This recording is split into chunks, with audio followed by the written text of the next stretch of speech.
Okay, आवाज आ रही है सही से? यस सर, अभी आ रही है। Yes, चलो sir. Fine. Okay, fine. So what I was saying that we have discussed and differentiated between section 299 and section 300. And I have also told you कि किस सेक्शन को किस सबसेक्शन को किस सबसेक्शन से कंपेयर करना है. सबसे पहले 299 सब क्लॉज 1 को 300 क्लॉज 1 से कंपेयर करना है. सेक्शन 299 क्लॉज 2 को सेक्शन 200 300 क्लॉज 2 एंड क्लॉज 3 से कंपेयर करना है. And last section 299 sub clause 3 को सेक्शन 300 सब क्लॉज 4 से कंपेयर करना है. ठीक है, तो at least we all are at least 70% we are well versed with the concept of culpable homicide and culpable homicide amounting to murder और culpable homicide में हम समझ. तो ये बताओ कि अभी तक जितना भी आइडिया हम लिए, जितना भी अंडरस्टैंडिंग डेवलप हुई है culpable homicide और मर्डर में, तो इन दोनों सेक्शन में ब्रॉड डिस्टिंक्शन क्या दिख रहा है? What is the broad, I think broad distinction do you find between section 299 and 300? Anyone? अभी तक हम ये जानना चाह रहे हैं कि ये ब्रॉड डिस्टिंक्शन अभी तक आपको क्या दिखा? यस देवांशु.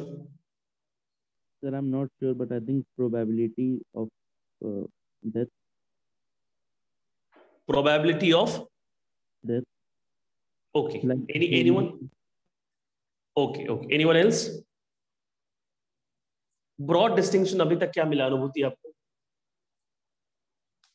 सर इसमें जहां तक लगता है कि जो भी मर्डर है वो कल्पेबल होमिसाइड है, but not the vice versa. वो तो है ही, वो तो हम लोग देखते ही है, लेकिन एज इसमें और दूसरी चीज है कि एक जो आपने डिफरेंस बताया था कि एक सब्जेक्टिव नॉलेज होता है सेक्शन 299 क्लॉज 2 में, एंड वेयरएज दूसरे में एक ऑब्जेक्टिव नॉलेज रहता है. Subjective knowledge or objective knowledge we have also seen in section 300 subclause 2 and section 300 subclause 3, है ना? ये इसमें भी देखा था. अभी तक ब्रॉड डिस्टिंक्शन ये हम लोग डिस्कस कर सकते हैं कि degree of probability of causing death. If you see, अगर माइन्यूटली देखें हम, degree of probability of causing death is less under 299 में कम है, and degree of probability of causing death in 300 is more than section 290. ये बहुत clearly हम लोग को अपीयर हो रहा है आफ्टर रीडिंग 299 and 300. इतना तक तो समझ में आ गया. एक एक सेक्शन को हम लोग अच्छे से समझ लिए. आज क्या करेंगे? Today we will try to sum up this topic of culpable homicide amounting to murder and not amounting. अभी तक जो अंडरस्टैंडिंग डेवलप है वो 70% है. Now you must be wondering कि सर 299 भी पढ़ लिए, 300 भी पढ़ लिए, Why 70%? क्योंकि 70% इसलिए क्योंकि सेक्शन 300 को कंप्लीटली अभी तक नहीं पढ़ा. We have not discussed section 300 exhaustively. क्या बच गया है वो हम बता. देखो, now let me bring the pair right.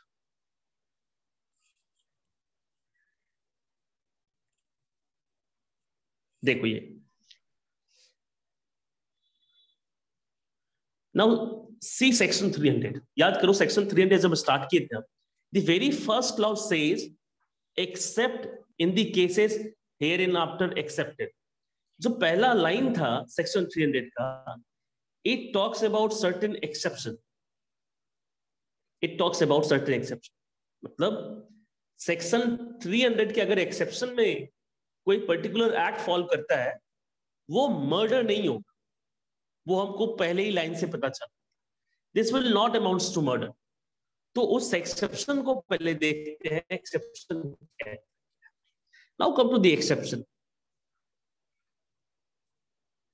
देखो, now see very carefully. Here is the exception 1. Here is the exception 1. इसका सिर्फ हम मार्जिनल नोट पढ़ेंगे, और मार्जिनल नोट पढ़ करके एक मोटा मोटा आइडिया हम ड्रॉ करेंगे, इन्फ्रेंस ड्रॉ करेंगे. ये कहता क्या है? When culpable homicide is not murder, यानी culpable homicide murder कब नहीं. अभी तक 299 में we have seen culpable homicide. Section 300 में हमने देखा culpable homicide murder कब होगा. Here is the exception for you, which exception says कि culpable homicide murder कब नहीं. इसका मतलब ये हुआ कि सेक्शन 300 में मर्डर का भी डेफिनेशन है और उसमें कुछ एक्सेप्शन भी ले डाउन, और अगर एक्ट एक्सेप्शन में फॉल करता है, not in the main part of section 300, then it is not murder, it is not amounting to culpable homicide. समझ रहे हो आप? यानी culpable homicide not amounting to murder, murder नहीं होगा।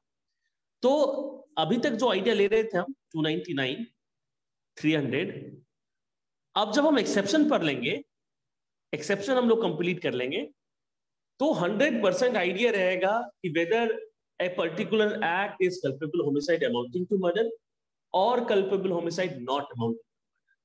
फिर हम डिफरेंशिएट भी करेंगे कि पहले हम क्या करें, then we will differentiate also. आपसे पूछा जाएगा कि as a let's suppose as a जज, how will you start your inquiry, meaning thereby whether you will start from section 299।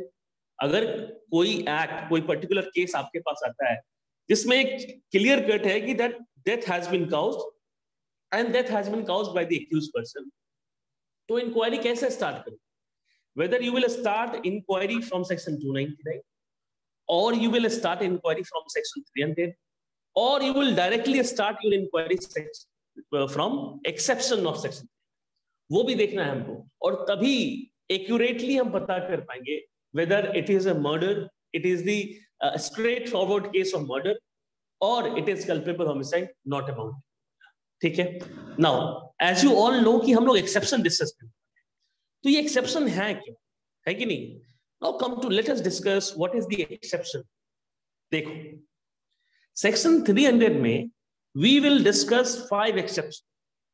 Now आप सोचोगे कि मैकॉले एक्सेप्शन को क्यों इनकॉर्पोरेट किया and what is the relevance of exception under section 300। ठीक है, कहने के लिए तो हम समझ जाएंगे एक्सेप्शन मतलब कल्पेबल होमिसाइड नॉट अमाउंटिंग, लेकिन ऐसा क्या है एक्सेप्शन में जो उस एक्ट को मर्डर नहीं बनाएगा but culpable homicide not amounting to murder, है कि नहीं है? तो उन 5 एक्सेप्शन में we have to find out the common thread in all 5 exception. एक बार पहले हेडिंग आपको समझाते हैं। Let us discuss first heading, then I will tell you कि why these exceptions have been incorporated by Lord Macaulay, है कि नहीं है? सबसे पहला एक्सेप्शन, अगर death, if the death has been caused under grave and sudden provocation, under grave and sudden provocation, यानी जिसने डेथ किया है, he has not caused death in his full, यानी ऑप्टिमम सेंस या in his sense of rationality, लेकिन उसने grave and sudden provocation में किया है। हम देखेंगे कि ग्रेव एंड सडन प्रोवोकेशन होता क्या है, वो देखेंगे। बट अगर ग्रेव एंड सडन प्रोवोकेशन में उसने डेथ किया है, that is not murder, it will culpable homicide not amount. पहला एक्सेप्शन। सेकंड एक्सेप्शन, आपको याद होगा इन चैप्टर 4 हम लोग जनरल एक्सेप्शन डिस्कस किए, और चैप्टर 4 में ही देयर इज अ पर्टिकुलर सब चैप्टर फ्रॉम 96 to 106। ये क्या था? Can anybody recall what was 96 to 106? Private defense. Absolutely right. Absolutely right. सब लोग को पता है कि section 96 and 106 talks about private defense. तो आप याद करो वहां पर प्राइवेट डिफेंस का राइट दिया हुआ है, और we also know this right of private defense is not absolute right, meaning thereby it has certain exception and restriction. और अगर आपका एक्ट अगर accurately and purely right to private defence पे फॉल नहीं करता है, तो आपको प्रोटेक्शन नहीं मिलेगा 96 से 106। तो यहां पर ये एक्सेप्शन है कि आपके पास राइट टू प्राइवेट डिफेंस था, but you have exceeded your right to private defence, यानी जितना फोर्स आपको यूज करना था उतना फोर्स यूज नहीं करके एक्सेसिव फोर्स आपने यूज कर, तो वहां पर राइट टू प्राइवेट डिफेंस, वहां पर राइट टू प्राइवेट डिफेंस नहीं मिलेगा, और वो act culpable homicide not amounting to murder बन सकता। क्लियर है? 2 एक्सेप्शन तो मोटा मोटी समझे हम। Now come to third, here some benefit has been conferred upon the public servants. तीसरा एक्सेप्शन, आपको पता है कि public servant have been given some protection from prosecution, उनको पावर दिया गया है, वो पावर एक्सरसाइज कर सकते हैं in lawful discharge of his public duty. कर सकते हैं एक्सरसाइज। लेकिन पब्लिक सर्वेंट को जो पावर दिए गए हैं, at times they might use their power in derogation to discharge of public duty. मतलब ये कि उनको जितना पावर दिया गया है, एक लिमिट है उसका, अगर उस लिमिट को क्रॉस करके वो एक्ट करते हैं देन, और एक्ट करके किसी का डेथ करते हैं public servant, then it will be culpable homicide not about. Clear? 3 exception. 4th exception है समवेयर रिलेटेड टू एक्सेप्शन 1। अब देखते हो कि ये term, I think this term is very familiar to each one of us. Death cause in sudden fight. कई बार आप देखते होगे अपने आस पड़ोस में या इन एनी लोकेलिटी कि 2 ग्रुप के बीच में, 2 लोगों के बीच में सडन फाइट हो जाता है। And sudden fight meaning thereby कि where the assault has been committed or caused by both the parties. ऐसा नहीं कि एक आदमी दूसरे को मारा और दूसरा चुप है, दोनों की तरफ से फाइट हो रहा है। और जब सडन फाइट होता है जहां पर लोगों के सोचने की शक्ति, I think it has been deprived because of this sudden fight, तो वहां पर वी कैन से कि both party can be blamed. और वहां पर हमको पता नहीं चल पाएगा who has started first, who has started secondly, ऐसा आइडिया नहीं लिख पाता है सडन फाइट। तो सडन फाइट में भी if you see it is there is some sort of provocation, और उस प्रोवोकेशन के कारण 2 पार्टी, 2 लोग एक दूसरे को असॉल्ट करते हैं, as a result of which किसी एक की डेथ हो जाती है। उस केस में भी अगर वो सडन फाइट है, हम लोग देखेंगे नुआंसेस को, अगर वो सडन फाइट है, culpable homicide not amounting to murder 300 में नहीं फॉल करेगा, यानी 300 के मेन पोर्शन में, मेन पार्ट में फॉल करेगा। चौथा, now come to last, death cause with the victim consent. यानी एक ऐसा चीज है, आप याद करो, हम लोगों ने एक मैक्सिम पढ़ा था, वॉलेंटरी नॉन फिट इंजीरिया, meaning thereby if let's suppose I have asked you to hit, मैंने तुम्हें कहा कि मुझे मारो, तो नॉर्मल हार्म करने के लिए कंसेंट दिया जा सकता है। सर्टेन सिचुएशन में हमने एक जनरल एक्सेप्शन में देखा था 87, 88, 89, 91, ऐसे सर्कमस्टांसेस थे जहां a person can consent for a harm, कि उसको मारो या उसको हार्म काउज करो इन सर्टेन सर्कमस्टांसेस।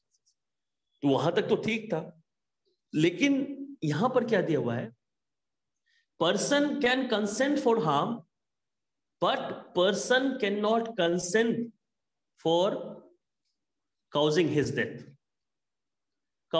डेथ। ये लिबर्टी, ये लीनियंसी अभी कॉन्स्टिट्यूशन में और आईपीसी में नहीं मिला है। अपना डेथ आप करवा सकते हो, ये लीनियंसी नहीं है, यानी आप कंसेंट देकर के अपना डेथ करवाने का ये लिबर्टी अभी तक कॉन्स्टिट्यूशन या आईपीसी ग्रांट नहीं करता है। तो if a person has caused death of other person, let's suppose किसी ने एक ही हत्या की और एक ही हत्या वो एक ही कंसेंट के साथ कर रहा है, that is death is consensual with the consent of the deceased person, उस केस में ये भी case culpable homicide not amounting to murder. तो मोटा मोटी I hope all of you get aware with all the 5 exceptions, है कि नहीं? Now the first question comes and which must strike to your mind कि इन 5 में ऐसा क्या है कि ये मेन बॉडी में नहीं फॉल करता है, और इसके लिए मैकॉले को एक्सेप्शन बनाना पड़ा, और एक्सेप्शन बना करके कहना पड़ा these are culpable homicide not amounting to murder. और जब ये नॉट अमाउंटिंग टू मर्डर है तो पनिशमेंट 302 में तो मिलेगा नहीं, the punishment would be 304 part 1 या पार्ट 2। आपको पता है पार्ट 1 में मैक्सिमम पनिशमेंट लाइफ इंप्रिजनमेंट है 10 साल, और पार्ट 2 में मैक्सिमम 10 इयर्स और फाइन। तो ऐसा क्या है 5 में common which excludes these provisions from the main portion of the murder? क्या लगता है कि what is the common thread between all 5 exceptions? Anyone? Vivek? Sir intention का ना होना। इंटेंशन का ना होना विवेक को लग रहा है। इंटेंशन कहोगे या मेंस रिया कहोगे? आप जाइए sir mens rea as a whole. Yes sir. ठीक, आपके नंबर ठीक। का मिल गया मोबाइल। Anyone else? क्या लग रहा है कॉमन? ऐसी कौन से एलिमेंट है जिसको ये culpable homicide not amounting to murder बनाती है, मतलब culpable homicide not amounting to murder बनाती है? ये मर्डर के कैटेगरी में फॉल क्यों नहीं करना चाहिए? विवेक का कहना है कि सर मेंस नहीं दिख रहा है पांच।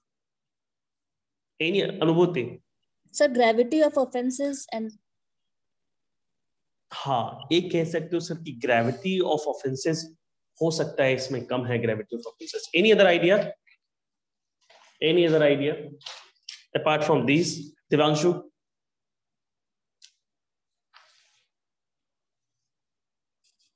यस दिवांशु। सर अगर ऑफेंसेस देखा जाए तो सब में मतलब जो डिसीज है उसका उसका थोड़ा बहुत कंट्रीब्यूशन है इसमें, जैसे Absolutely right. Absolutely right. This is one of the reason, and this is what also quoted by Lord Macaulay.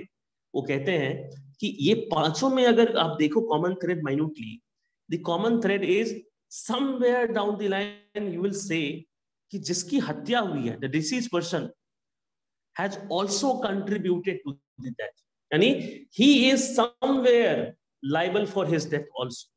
पांचों में, और हम देखेंगे कैसे, चाहे वो ग्रेव एंड सडन प्रोवोकेशन, उसने किसी को प्रोवोक किया हो, चाहे राइट टू प्राइवेट डिफेंस के अगेंस्ट उसने एक्ट किया हो, या पब्लिक सर्वेंट, या सडन डेथ, सडन फाइट और consent, somewhere down the line कहीं ना कहीं we can say that this deceased is at fault also, है कि नहीं? और इसी कारण से आप देखोगे this is the mitigating circumstances, mitigating factor, and that is why इसको इतना सीवियरली डील नहीं करना है जितना 300 के पार्ट 1, पार्ट 2 यानी क्लाउज 1, क्लाउज 2, क्लाउज 3, क्लाउज 4 को डील करना है। तो 300 के अंदर है और 300 के एक्सेप्शन के अंदर है।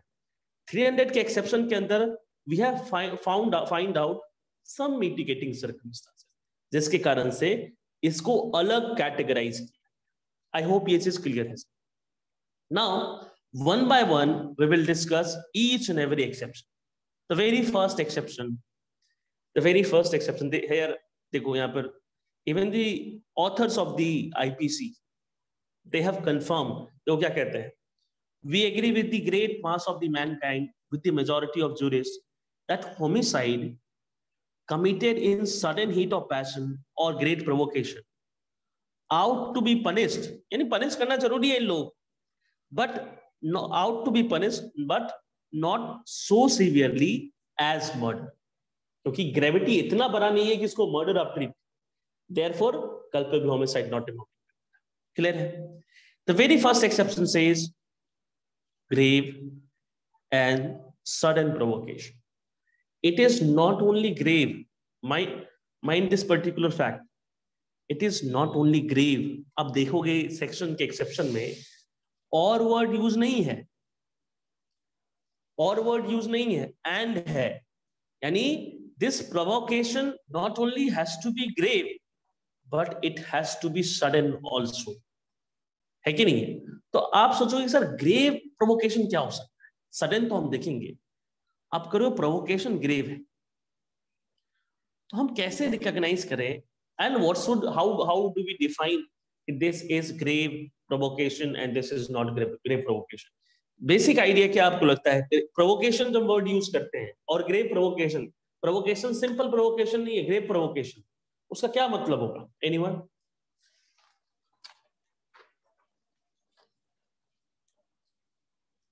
Anyone? Yes Sakshi? Sir I think grave provocation मतलब इन जनरल सेंस में ऐसा बोल सकते हैं कि इतना ज्यादा किसी को प्रोवोक किया गया है कि फॉर मतलब ऑर्डिनरी पर्सन के अगर हिसाब से देखेंगे तो उसका जो टेम्परामेंट है वो उसके लूज करने का पूरा उसका 100% चांसेस है, मतलब with according to the general notion. ठीक है। मतलब ऐसा नहीं कि किसी को कोई अगर बीमारी है एंगर की और ये सब नहीं, मतलब इन ऑर्डिनरी को ठीक है। यस अनुभूति? यस सर, इसमें ऐसा बोल सकते हैं कि जो कि साक्षी ने कहा, बस एक पॉइंट मैं ऐड करना चाहूंगी कि अगर किसी इंसान को ऐसे सिचुएशन में डाल दिया जाए और जो ऐसा कोई सर्कमस्टेंसेस हो जो कि वो नॉर्मल डेज में फोर्स ही नहीं कर सकता है, कोई भी ऐसे सर्कमस्टेंसेस। ठीक, देखो some of the case laws, Chief Justice, this R versus Duffy is very important case, where court has defined this provocation. Provocation मतलब होता क्या है, पहले आप समझो, पूरा लॉजिक समझो. किसी को हम पनिश करते हैं, स्पेशली कोई क्राइम और ऑफेंस के लिए पनिश करते हैं. We punish him not only for his act, but for his guilty mind also. Guilty mind. आपको पता होगा मेंस रिया कितना इंपॉर्टेंट है आईपीसी. इंटेंशन, नॉलेज, नेग्लिजेंस नहीं हो, हम जनरली पनिश नहीं करते. We do not punish section 383, 84, 85.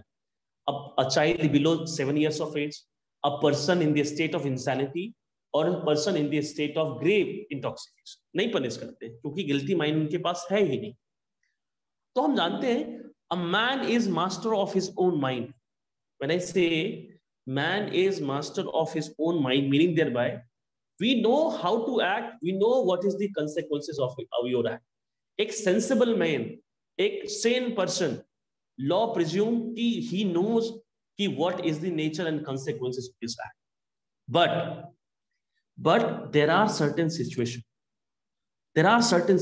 and circumstances as a result of which, जिसके कारण से temporarily, यानी क्षणिक रूप से, ऐसा नहीं कि for permanent, not in a permanent sense, because of certain in heat of passion or heat of movement, क्या होता है, temporary loss of self control. Person इतना in a heat of passion, he loses his self control, he loses his ability to distinguish between right and wrong. अपनी rationality को वो खो देता है, and it deprives a person the ability to think, the ability to distinguish between right and wrong. तो provocation इस sense में define किया गया है और कहता है कि ये नॉर्मल प्रोवोकेशन नहीं होना चाहिए. और दूसरी बात कि कहोगे सर ऐसे भी लोग होते हैं कि थोड़ा कुछ बोलो और तुरंत गुस्सा आ जाता है और मारने पीटने लगता है. तो मैकॉले और even the subsequent case law says कि हमको किस पॉइंट ऑफ व्यू से देखना है. हमको इस पॉइंट ऑफ व्यू से नहीं देखना है कि शॉर्ट टेम्पर्ड पर्सन अगर उस सर्कमस्टांसेस में उसको डाला जाए क्या वो प्रोवोक होगा कि नहीं होगा. There are certain person who are highly insensitive, got provoked on some trivial issue also. तो उसको भी हमको माइंडसेट में नहीं रखना है, पॉइंट ऑफ व्यू में नहीं रखना है. हमको देखना है कि कोई भी reasonable prudent person of same class, same caste and same circumstances, अगर उसको हम उसी सिचुएशन में रखें, अगर वो रीजनेबल पर्सन अगर प्रोवोक हो जाए ड्यू टू सर्टेन सर्कमस्टांसेस, तो मानेंगे कि ये प्रोवोकेशन. तो प्रोवोकेशन इस लेवल का, इस इंटेंस का होना चाहिए that led to temporary loss of self control. ये तो बता दिया आपने. आपको सर एग्जांपल क्या है? एग्जांपल तो हम लोग डिस्कस करेंगे, बहुत सारे एग्जांपल हैं. इसमें जो फेमस केस है एक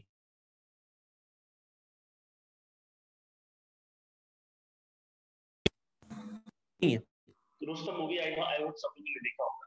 वो मूवी उस पर बन चुकी है, ग्रेव तो समझ गया. नाउ कम टू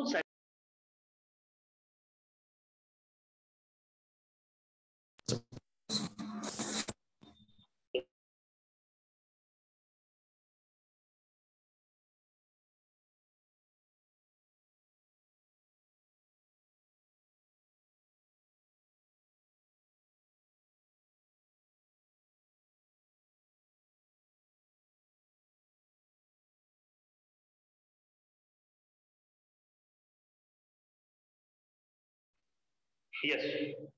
तो प्रोवोकेशन समझ में आ रहा है. और ग्रेव तो it has to be intense, it has to be like serious. Secondly कह रहा कि प्रोवोकेशन सिर्फ ग्रेव नहीं हो, सडन. सडन मतलब कि it has to be without lapse of time, क्योंकि अगर समय मिल गया, somebody has to provoke, किसी को प्रोवोक कर रही है एंड उस समय वो रिएक्ट नहीं करता, 3 दिन बाद रिएक्ट करता है. तो 3 दिन बाद रिएक्ट करता है. आप देखोगे एक बंदा जो सडनली प्रोवोक होता है और अगर वो रिएक्ट नहीं कर रहा है कुछ समय के बाद, हमको लगता है या जनरली वी सी कि he has regained his ability to think या ability to distinguish between right and wrong, self control वो फिर से रिगेन करता है। तो हमको बस ये नहीं देखना है this provocation has to be intense in nature, but we will have to see it has to be sudden also, यानी बिना किसी लैप्स ऑफ टाइम के होना। तो अगर कोई बंदा किसी दूसरे को किसी सर्कमस्टांसेस के कारण ग्रेव एंड सडन प्रोवोकेशन देता है, and as a result of which he causes death of that person, वहां पर एक स्लाइट एग्जम्पशन मिला हुआ है, the act will not fall under section 300, यानी अगर उसने इंटेंशन के साथ भी डेथ किया है या नॉलेज के साथ भी डेथ किया है, even though the act will not fall under section 300 के क्लाउज 1 से क्लाउज 4 तक, ये एक्सेप्शन 1 में फॉल करेगा, और पनिशमेंट हम लोग देखेंगे किसमें होगा, लेकिन प्राइमरली सेक्शन 304 के अंदर punishment.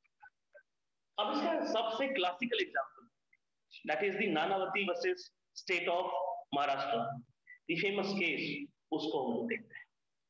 Late us see that particular case and see कि इसका एप्लीकेशन कैसे होगा।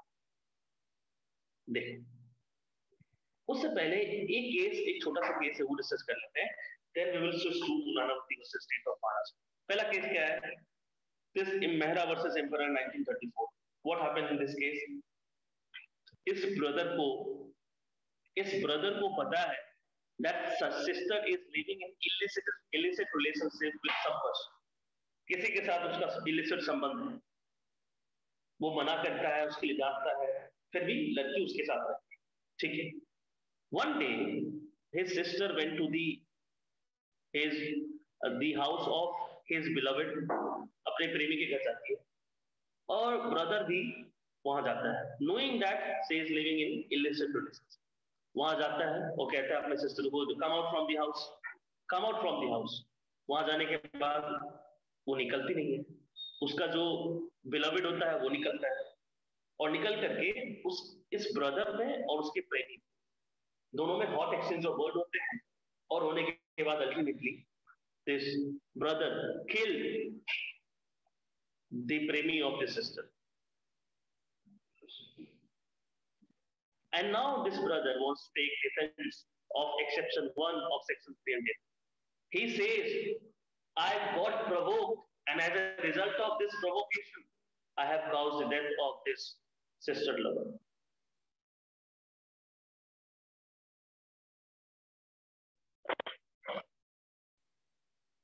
Do you think this is the case of sudden grave and sudden provocation? ठीक है, बहुत सब ठीक कर लेते हैं, कोई नहीं। बताओ, क्या ये case grave and sudden provocation का लग रहा है? No sir. No sir. No sir, नहीं लग रहा है।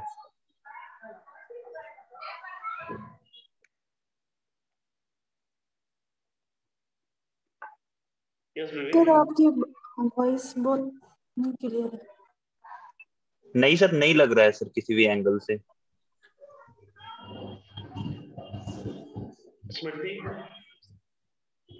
सर ये नहीं लग रहा है कि ये इसका प्रोवोकेशन है, कि प्रोवोकेशन का जनरल मीनिंग है कि मतलब सामने से आना चाहिए, या फिर वो मतलब इतना इंटेंस होना चाहिए। खुद का फ्रस्ट्रेशन या खुद का इरिटेशन जो होता है वो प्रोवोकेशन में नहीं काउंट होता है, वो बेसिकली मतलब इस एक्सेप्शन में नहीं फॉल करेगा वो। मतलब क्यों नहीं फॉल करेगा? क्या बेसिक रीजन है? नहीं, सब बेसिक रीजन है कि प्रोवोकेशन सामने वाले के साइड से आना चाहिए। वो इतना प्रोवोक हो गया है कि उसका कंट्रोल खत्म हो गया। ये इसका ऑलरेडी पहले से इसके सिस्टर को पता था, और ये सेल्फ फ्रस्ट्रेटेड कहेंगे या इरिटेटेड वो बहुत ज्यादा होता है उस चीज से, तो उसका कहीं इसका एक अंदर से उसको पता था कि ये मतलब मैं कर दूंगा। तो इस okay fine. Babli, very good. Bubbly. Sir, it was not sudden. He already had the idea about this relationship, और उसके बाद वो वहाँ जाता है, और फिर तो कोई सडन नहीं है यहाँ पे। Very good, very good. Anything else, साक्षी और प्रत्युष लास्ट में। साक्षी। सर सडन नहीं है, और उसको एक्चुअली पहले तो नॉलेज था कि उसकी सिस्टर का ऑलरेडी रिलेशन है, तो सर ऐसा भी नहीं था कि उसको कुछ सडन रियलाइजेशन हुआ। और उसको वो उस जगह पे भी जानबूझ के गया, तो सर उसके वो प्रोवोकेशन ग्रेव एंड सडन तो बिल्कुल नहीं है यहाँ पे। नहीं है। Pratyush, thank you. Pratyush sir मेरा पॉइंट है कि ये तो ग्रेव एंड सडन प्रोवोकेशन में ही फॉल होना चाहिए, क्योंकि वो ये पूरे प्लान के साथ नहीं गया था वहां पे कि वो मतलब उसको मारेगा ही। वो वहां पे जाने के बाद हॉट टॉक हुआ, उसके बाद जो है उसको फिर मारा। तो अनुभूति, एनीथिंग एल्स? इसको काउंटर कैसे किया जाए? सर उसके पास ऑलरेडी मेंस्ट्रुआ था, बिकॉज फैक्ट्स में लिखा है कि he went to the spot with the intention of killing the culprit, तो इंटेंशन पहले से ही बना के गया था। करेक्ट। सबसे पहले ये समझना है हमको कि the provocation has to be grave, और ग्रेव तब होगा जब, आप याद करोगे, ग्रेव तभी होगा जब इंस्टैंटेनियस यानी इमीडिएटली आपको कुछ पता चलता है। लाइक एग्जांपल इसमें जो है वो एग्जांपल ऐसे है that the husband saw his wife in the compromising position with someone, suddenly वो provoke हो जाता है। It has to be sudden because immediately आपको पता चलता है। ऐसा नहीं कि पहले से पता है, हाँ चलो पहले से पता है मान रहे चलो। यहां पर भी वही है। और इस एक्सेप्शन का पहला एक्सेप्शन, ये एक्सेप्शन 3 और एक्सेप्शन क्रिएट करता है कि कहां पर ग्रेव एंड सडन प्रोवोकेशन का बेनिफिट नहीं मिलेगा। एंड उसमें से सबसे पहला है, वो कहता है provocation must not be self raised, मतलब it should not be self generated, खुद ही जनरेट ना कर दो। कोर्ट कहती है this person has went to the spot with the intention and he has provoked himself and it was not provoked by someone else. तो ये याद रखिएगा कि प्रोवोकेशन वो खुद से नहीं आप रेज कर, provocation has to be supplied from some other person. This person was knowing the illicit relation of the system, and that is why court has denied the benefit of section 300 exception 1. clear? तो exception भी समझ गए, exception का पहला exception भी समझ गए कि grave and sudden provocation का benefit जहां पर अगर वो self generated है provocation, वहां नहीं मिलेगा। this is one of the classical case. now come to the landmark judgment. landmark 2 sense में है ये, इसलिए कि हम नानावती का this was the last case of, I think, jury trial, and this was the case through which the great Ram Jethmalani became famous. है कि नहीं? उनका सबसे celebrated case है KM Nanavati State of Maharashtra. तो facts are very interesting. Fact बताएंगे, I hope movie देखना होगा आपने, उसके थ्रू भी आपको इसका आइडिया होगा, लेकिन फैक्ट को कैसे एनालाइज करना है एटलीस्ट वो पता होना चाहिए। फैक्ट क्या था इसमें? 3 लोग, नानावती, उसकी वाइफ सेल्विया थी, और सेल्विया का बिलवेड यानी Sylvia fell in love with this Ahuja, extra marital affair Ahuja के साथ, वो मिस्टर आहूजा था। This Nanavati was a navy officer, और शादी करने के बाद वो बाहर आता था। एनी हाउ उसकी वाइफ एक एक्स्ट्रा मैरिटल अफेयर में एंगेज होती है मिस्टर आहूजा के साथ, and she was in guilt of this extra marital affair and wanted to share this with his husband Nanavati. तो एक पर्टिकुलर दिन जब नानावती वापस आता है तो Sylvia conveyed this to the Nanavati that कि उसका रिलेशनशिप है, she is in love with the Ahuja, फलाना फलाना जितने भी चीजें। और ये कब हुआ था? ये 12 बजे का समय है, 12 बजे का समय दोपहर, ठीक। नानावती को ये पता चलता है। नानावती फिर क्या करता है ये समझना है, इन्फ्लुएंस हम लोग बाद में ड्रॉ करेंगे। 12 बजे का समय है, नानावती अपने वाइफ से कहता है let's go to the movie चलते हैं। अपने बच्चे के साथ और वाइफ के साथ वो मूवी जाता है, आई थिंक 2 और 3 बजे करीब मूवी जाता है। मूवी यानी सिनेमा हॉल में उन दोनों को छोड़ देता है। From there he went to the ship, अपने शिप पे जाकर के अनलॉफुली एक्वायर्ड अ पिस्टल, वहां से पिस्टल ले रहा है, और पिस्टल लेकर के went to the house of mister Ahuja, उसे घर जाता है। और ये चीज फैक्ट में भी है कि he was concerned about the future of his wife and the children, कि उसका क्या होगा, वो रिक्वेस्ट करेगा कि आहूजा इससे शादी कर ले फिर से, और उसके चाइल्ड भी उसका प्रॉपर ट्रीटमेंट, केयर और treatment. went to the house of Ahuja, Ahuja से पूछा will you, and this is very famous, I think movie देखो ये चीज को I think हाईलाइट करके दिखाया गया। ये पूछता है मिस्टर आहूजा से will you marry my wife, will you marry my wife. Now the mister Ahuja reply to this should I marry with every girl whom I slept with? This was the statement, this was the remark by the Mr. Ahuja. इस statement को सुनकर he got provoked, and because of this provocation उसके पास already एक pistol है, and with this pistol Nanavati shoot this Ahuja. Then and there on the spot Ahuja died. Now this is celebrated case because it was a jury trial also. यहाँ पर race किया गया, this is the case of grave and sudden provocation. I hope सबको पता है कि court ने क्यों नहीं बेनिफिट दिया. सिर्फ हमको इतना बता दो कोर्ट ने क्यों नहीं बेनिफिट दिया, बस इतना. बाकी मूवी देख करके सबको आइडिया हो गए. Why court has not? Yes, pistol लेकर गया था सर. उससे क्या होगा? मतलब मेंस रिया तो शो करता है सर. सेक्शन को रिलेट करके बोलिए, इन दोनों वर्ड के रेफरेंस में बोलिए. Anyone else? Self-raised provocation. Self-raised provocation, lovely.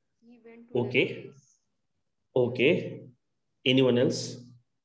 Sir provocation नहीं था, उसने पहले से अपना माइंड बना लिया था कि वो अब मार देगा उसे. ये इससे पता चलता है कि वो बंदूक पहले से लेके गया था. बंदूक पहले से लेके गया था. साक्षी? सर वो बंदूक वाली बात, और दूसरी की सर वो जो उसने स्टेटमेंट दिया था वो इतना प्रोवोकिंग नेचर का मुझे नहीं लग रहा है कि ऑर्डिनरी कोर्स ऑफ नेचर में किसी को मर्डर करने के लिए प्रोवोक कर देगा. क्योंकि सर अगर ऐसा रहता कि उसकी वाइफ ने उसको कॉम्प्रोमाइजिंग पोजीशन में देखा होता उस टाइम पे, तो फिर ये हो सकता था. बट सर वो इतने के बाद सब कुछ रियलाइज करके फिर वो उस स्टेटमेंट से वो अगर प्रोवोक होता है तो सर वो ऑर्डिनरी कोर्स में तो मुझे नहीं लगता है कि ग्रेव एंड सडन प्रोवोकेशन होना चाहिए. ठीक है, ठीक है. इसमें कुछ ऐसे सर्कमस्टांसेस हैं जो ये कहते हैं कि लेट्स सपोज कि it might be grave but it is not sudden. आप ये याद रखना कि ग्रेव एंड सडन प्रोवोकेशन में एक इंपॉर्टेंट चीज है कि there should not be a premeditation. Premeditation मतलब there should not be any pre-planning. पहले से कुछ प्लान नहीं होना चाहिए. अब देखो, अगर ये इतना ग्रेव होता, हम कहते हैं ना grave sudden provocation. Grave provocation मतलब ऐसा provocation so as to deprive the person's ability of self control, deprive the person self control. लोगों का self control लूज करवा दे. वो सोच नहीं सकता क्या गलत है क्या सही है ना. loses the ability of rationality. ऐसा प्रोवोकेशन होना चाहिए. तो जब ये वाइफ से ऑलरेडी ये सुन गया था, सुनने के बाद ये 12 बजे का समय है, इंसिडेंट शाम में हो रहा है, went to the ship, pick out the pistol, went to the house of Ahuja. What all this says कि this person has regained his ability. हमको ये भी देखना जरूरी है, क्यों कहते हैं कि ये सडन नहीं होना, सडन होना चाहिए. Sudden means there should not be lapse of time. और lapse of time करता क्या है? Lapse of time will help you regain your ability or your rationality. और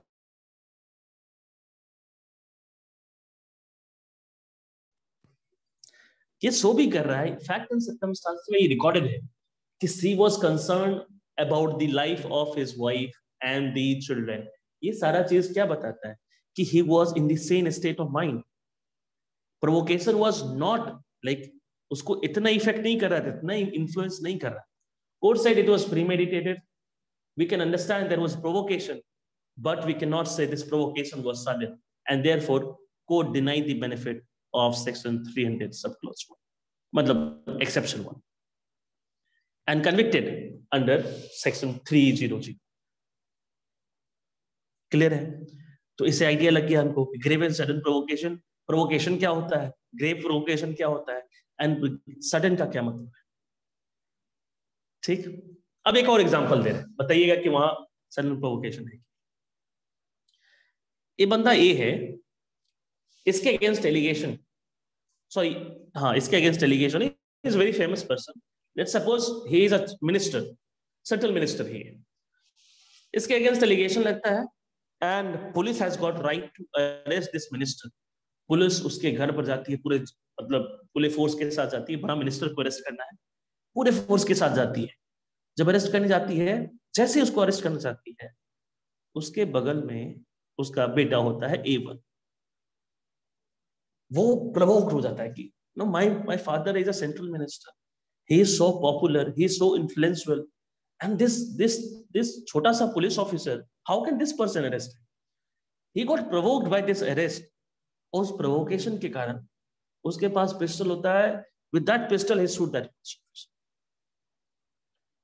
और जब केस कोर्ट में आता है, वो कहता है कि sir, my father is very influential, my father is very powerful and he is very close to me. The moment he tried to arrest or tried to handcuff my father, I got provoked, and because of this provocation मैंने गोली चला दी उसको। Here also, do you think that this grave and sudden provocation plea can be taken into consideration?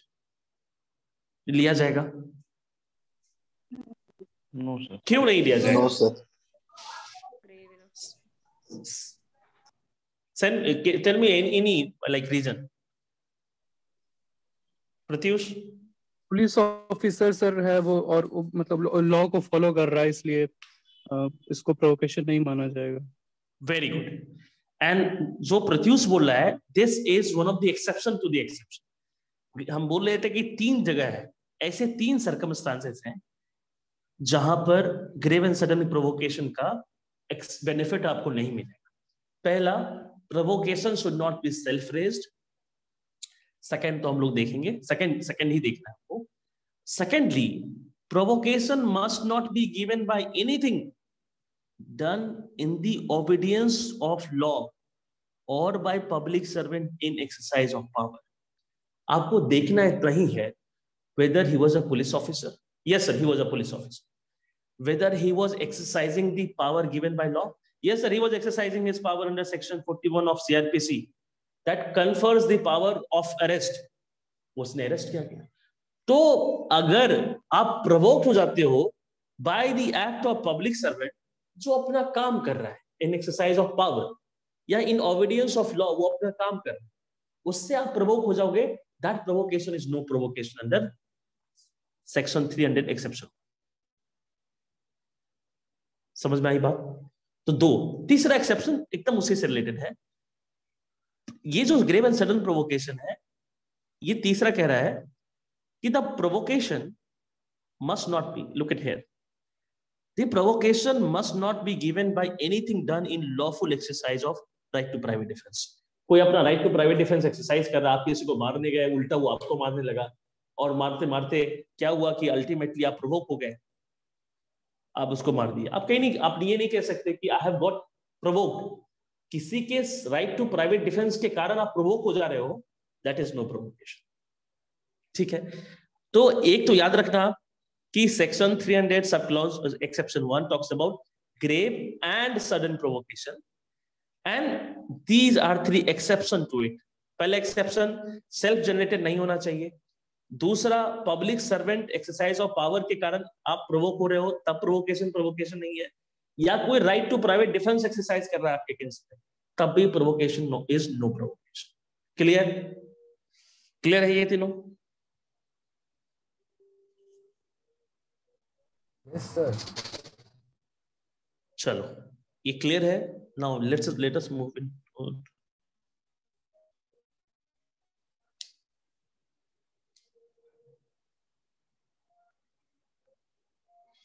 Let me upload the document.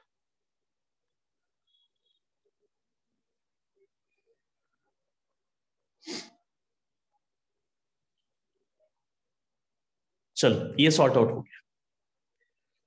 अब जो basically देखना है, exception 2, exception 3, exception 4, ये सारा एक्सेप्शन देखना है। बेरक अपने पास रखिए सर। इंपॉर्टेंट। यस, ये सारे प्रोवोकेशन में इंक्लूड नहीं है, तो ये 300 में क्लॉज 1 में फॉल करेंगे या फिर 2, 3 जो भी है उसमें? अच्छा अगर सुनिए, प्रोवोकेशन ग्रेव प्रोवोकेशन नहीं जाता, नहीं है तो उसका टेस्ट क्या होगा? अगर प्रोवोकेशन नहीं है, अगर लेट्स सपोज उसका प्ली फेल हो जाता है, तो बस है टेस्ट वही है जो हम लोग सेक्शन 300 के पढ़ते समय हम देख रहे हैं। सेक्शन 300 देखेंगे, clause 1, clause 2, clause 3, clause 4। Inquiry बहुत सिंपल है। क्लाउज 1, 2, 3 में क्लियरली लिखा हुआ हम इंटेंट देखेंगे, डिजायर ऑफ द एक्यूज देखेंगे। अगर इंटेंशन दिख रहा है आपको उसमें 1, 2, 3 किसी में फॉल करेगा। अगर नॉलेज दिख रहा है that act is so eminently dangerous तो 4 में फॉल करेगा। तो जो टेस्ट 1 से 4, ऐसा नहीं है कि किसी में फॉल करा दीजिएगा। सेक्शन 300 के पढ़ते समय जो डिस्टिंक्शन हम लोग लेके चले थे, क्लाउज 1 में फॉल कब करेगा, क्लाउज 2 में कब फॉल करेगा, क्लाउज 3 में कब फॉल करेगा, क्लाउज 4 में कब फॉल करेगा, उसी टेस्ट को अप्लाई करके आपको किसी क्लाउज में फॉल करा है ना। तो ये किसी में फॉल कराओ अल्टीमेटली तो वो मर्डर ही होगा, समझे? Yes sir. चलिए नाउ दूसरा कहता है, द सेकंड एक्सेप्शन सेज कि death has been caused by a person who exercise right of private defense, but he exceeded his right of, यानी उसके पास राइट टू प्राइवेट डिफेंस था तो जरूर, लेकिन उसने अपना right to private defence exceed कर दिया। अब इसके लिए सबसे पहले समझो, जैसा कि हम लोग जान रहे हैं राइट टू प्राइवेट डिफेंस 96 से 106 के अंदर आता है। तो इस एक्सेप्शन के एप्लीकेबिलिटी के लिए सबसे ज्यादा जरूरी क्या है? First you must make sure कि उसके फेवर में राइट टू प्राइवेट डिफेंस था, तब आप जाना कि वो एक्सीड कर रहा है कि नहीं। तो उसके लिए वही टेस्ट है जो 96 से लेकर 106 तक हम लोग देख रहे हैं।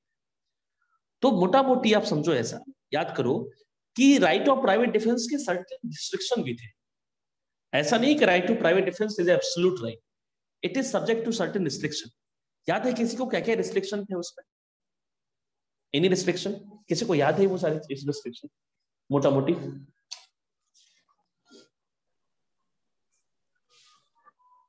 यस अनुभूति? सर फर्स्ट है कि अगर public authority during the exercise of their legal duty अगर कुछ कोई करता है तो वो एप्लीकेबल नहीं है।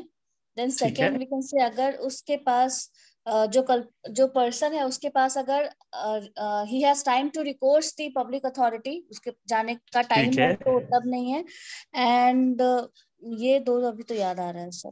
ठीक ठीक, वेरी गुड। देखो सो मेनली अनुभूति बता रहे हैं कि सर पब्लिक सर्वेंट के सर्टेन सर्कमस्टांसेस में पब्लिक सर्वेंट के अगेंस्ट नहीं यूज कर सकते। जो मोटा मोटी हम लोग को याद रखना है वो दो है। तो सबसे पहले आपको ये टेस्ट करना पड़ेगा weather he was entitled for right of private defence और नॉट, और ये आप कंफर्म करोगे सेक्शन 96 से लेकर 106। आपको पता है कि ऐसे 3 सेक्शन हैं जहां right of private defence exercise करते समय या करते हुए you can even cause death of some. ऐसे 3 सेक्शन हैं जहां आप किसी का डेथ भी कर सकते हो while exercising right of private defence. Which are दो सेक्शंस? ऐसे कौन कौन से सेक्शन है? एक तो सर 100 है, देन 103 है। Very good, very good. तीसरा 103 106 नहीं, वेरी गुड, जो भी बोला है 106 इनोसेंट पर्सन के रिगार्डिंग जो प्रोविजन। ऐसे 3 प्रोविजन है आईपीसी में where while exercising your right of private defence you can even cause the death of a person. जो नहीं पढ़े वो डिस्कस कर लेंगे हम उनसे कि 100 में क्या था, 103 में क्या था, 106 था, लेकिन आप लोग को पता है कि ये तीनों सर्कमस्टांसेस क्या थे। ठीक, ये तो आप जान रहे हो। तो पहले आपको देखना है राइट ऑफ प्राइवेट डिफेंस उसको मिला हुआ है, और उसमें याद रखो कि एक सबसे इंपॉर्टेंट चीज था ये कि दी एसिलिएंट यानी the person who is launching the attack, उसको तो राइट ऑफ प्राइवेट डिफेंस का बेनिफिट नहीं। मतलब ए बी को मारने जाता है और बी अपने आप को बचाते हुए ए को असॉल्ट कर देता है, तो a right to private defence claim नहीं कर सकता कि सर ये मेरे he was like attacking me and there was threat of preservation, there was threat to the life and property और इधर लाइफ। तो जो अटैकर है, जो एसिलिएंट है, जो लॉन्च कर रहा है अटैक, वो कभी भी राइट ऑफ प्राइवेट डिफेंस का बेनिफिट नहीं मिलेगा। ये उसी इक्विटेबल प्रिंसिपल पर बेस्ड है जो कहता है he who comes to the court must come with the clean hand। आप कोर्ट में जाओ और एटलीस्ट आपका जो पोजीशन है वो बोनाफाइड। तो एक चीज तो जान रहे हो, अटैकर को बेनिफिट नहीं मिलेगा। सबसे important right to private defence में ये था कि जो फोर्स यूज कर रहे हो आप, that force has to be proportionate. अब कोई सर प्रोपोर्शनेट मतलब क्या? हेलो, कोई लाठी से आपको मार रहा है, सिंपल स्टिक से मार रहा है, तो बहुत होगा लाठी यूज करोगे आप, हो सकता है हाथ वगैरह यूज करोगे, कोई लकड़ी यूज करोगे। आप ऐसा तो नहीं करोगे कि बंदूक निकाल के मार दोगे उसको। आप ऐसा भी नहीं करोगे कि आप चाकू निकाले 10 स्टैब दे दिए, एक ब्लंट ऑब्जेक्ट लिए 10 बार उसके सिर पर मार, नहीं कर सकते, क्योंकि आपको इतना ही फोर्स यूज करना है जितना उस थ्रेट, यानी जो थ्रेट है आपके सामने वो हट जाए। तो कोई लपड़ थप्पड़ मार रहा है तो आप हाथ यूज करोगे, वो तो स्टिक यूज करोगे। आप ऐसा नहीं कि उसको गोली मार दो या जान से ही मार दोगे। तो ये केस उसी में स्क्वायरली फोल्ड करता है। पहला क्या टेस्ट है? पहले देखो कि राइट ऑफ प्राइवेट डिफेंस उसके पास है कि नहीं। अगर राइट ऑफ प्राइवेट डिफेंस था, दूसरा टेस्ट बहुत क्लियर है। ये क्लियर क्या है कि उसने right to private defence exercise किया, but he has exceeded his right, यानी जितना उसको मिला हुआ था राइट, उससे ज्यादा वो राइट एक्सरसाइज कर रहा है या ज्यादा फोर्स एक्सरसाइज कर रहा है कि नहीं है। तो फॉर एग्जाम्पल जैसे इसी केस में अगर कोई बंदा कोई स्टिक से पीटे जा रहा है किसी बंदा एक को पीटे जा रहा है, उसके बगल में उसके घर में चाकू होता है, वो जाता है तो जा करके मार देता है, 10 स्टैब देता है, तो क्या होगा? हम कह सकते हैं कि he was exercising right of private defence, लेकिन जो फोर्स उसने यूज किया वो डिसप्रोपोर्शनेट था, वो प्रोपोर्शनेट नहीं था, काफी नहीं था, उसने ज्यादा फोर्स यूज किया। तो उसको कहां पनिश किया जाएगा? 300 के एक्सेप्शन 2 में। और ये एक्ट कैसा होगा? ऐसा नहीं है कि उसको बेनिफिट मिल जाएगा, अगर वो बेनिफिट मिल जाता तो उसको पनिशमेंट नहीं मिलता, लेकिन अगर 300 क्लॉज 2 में फॉल कर गया तो उसका पनिशमेंट 304 है कि नहीं है। तो 2 टेस्ट आप याद रखिएगा, पहला he was entitled to right to private defence, दूसरा उसने एक्सीड कर दिया राइट टू। इसके अलावा इस सब क्लॉज में, इस एक्सेप्शन में कुछ और भी चीजें हैं जो एक बार हम देख लेते हैं, एग्जाम्पल से हमको बहुत अच्छे से समझना है। क्या? देखो, पहला ये तो हम कह दिए जो आपको बताए, दूसरा कह रहा है जो आप एक्सरसाइज कर रहे हो अपना एक्ट, ये गुड फेथ में होना चाहिए, मैलिफाइड इंटेंशन नहीं होना चाहिए। वो कैसे है वो हम बताएंगे। तीसरा तो हम बता ही दिए, राइट टू प्राइवेट डिफेंस आपने एक्सीड किया। चौथा और पांचवा काफी इंपॉर्टेंट है। चौथा और पांचवा कहता है when you are exercising और राइट ऑफ प्राइवेट डिफेंस, वहां भी हम कह रहे थे, आप याद करो राइट टू प्राइवेट डिफेंस का जो सिचुएशन है, मीनिंग देयर बाय कि there is a imminent threat upon your property and body. और जब हम इमिनेंट कहते हैं यानी आपको पहले से पता नहीं, तो यहां अगर वो बंदा प्री प्लानिंग के साथ कुछ करता है तो उसको बेनिफिट नहीं मिलेगा। यहां पर अगर आपको बेनिफिट चाहिए सेक्शन 300 एक्सेप्शन 2 का, तो जो बेनिफिट चाह रहा है यानी उसने डेथ किया राइट टू प्राइवेट डिफेंस को एक्सरसाइज करते हुए, वो प्री प्लानिंग उसमें नहीं होनी चाहिए। Act must not have done with pre planning और प्री मेडिटेशन, और बिना इंटेंशन नहीं होना चाहिए, यानी डिजायर नहीं होना चाहिए ज्यादा मान। ये सारी चीजें हैं। एक दो केस हुआ देखते हैं, अपने आप समझ में आएगा। देखो, first case was very important और इसके माइन्यूट डिटेल को समझिएगा क्या कहता है। देखो, इस केस में क्या हुआ, this sub inspector along with the havildar, ये दोनों अरेस्ट कर जाते हैं एक्यूज्ड, और एक्यूज्ड एक्चुअली उन लोगों के पास कोई रिटन ऑर्डर नहीं होता है, वो लोग वर्दी में भी नहीं होते हैं, तो एक्यूज्ड को ऐसा कोई रीजनेबल सेंस नहीं था ये प्रिज्यूम करने का कि they are the police officer और ऑथराइज्ड टू अरेस्ट। तो बहसा बहसी होने लगती है और दोनों में स्कफल स्टार्ट होने लगता है। स्कफल स्टार्ट होते होते एक्यूज्ड का हवलदार सट फाड़ देता है, और उसी दरमियान क्या होता है, एक्यूज्ड अपने घर से एक चाकू लेके आता है, took out the knife and he has given a blow on the havildar's arm, उसके कोनी पर यानी हाथ पर एक ब्लो देता है। ब्लो दे दिया तो हवलदार तो अब चलो अब अटैक नहीं करेगा। अब इसी दरमियान क्या होता है कि वो हवलदार के साथ एक नाली में गिर जाता है, both of them fail into नाला, नाले में गिरता है, और नाली के गिरने के बाद उसके बाद फिर भी उसके हाथ में चाकू, एक बार he has given blow on the hand, arm पर हवलदार के। उसके बाद then also this accused person वो क्या करता है, 5-6 बार स्टैब करता है पेट में उस हवलदार को और तुरंत भाग जाता है।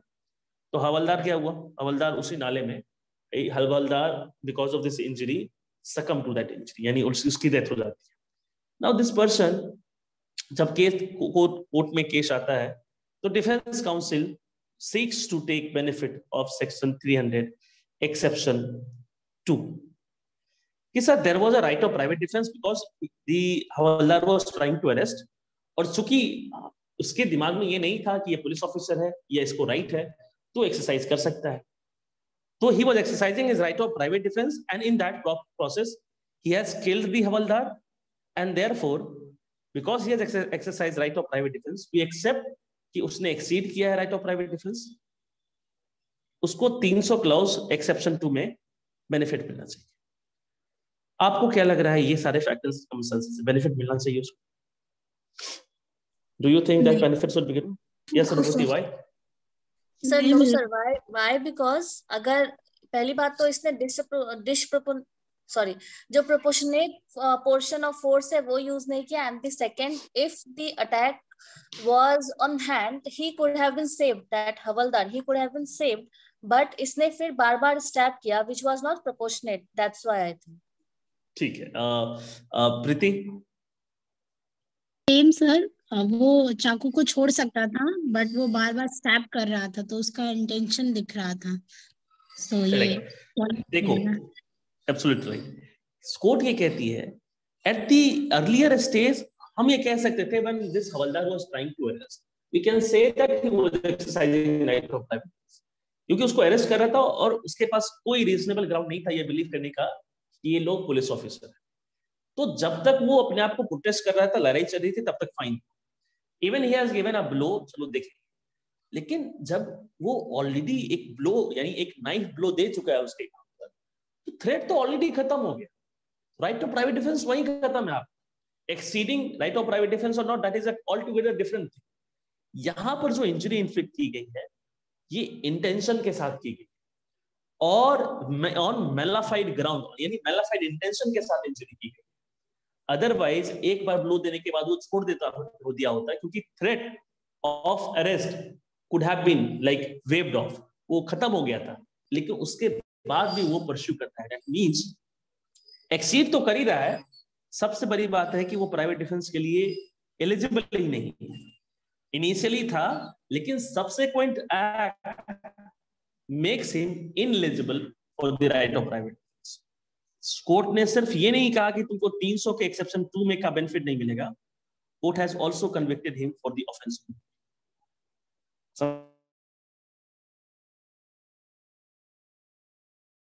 देखो कि क्या उसने राइट ऑफ प्राइवेट डिफेंस उसको मिलेगा कि नहीं। इनिशियली मिलता, सब्सिक्वेंट नहीं। अगर मिलेगा तब हम देखेंगे कि गुड फेथ में था या बैड फेथ में था, ये सारी चीजें हम लोग जाकर देखेंगे। यहाँ पर अटैक भी बैड फेथ में हो रहा था कि इंटेंशन बोनाफाइड नहीं था, मेलाफाइड। ठीक, एक और एग्जांपल देखिए।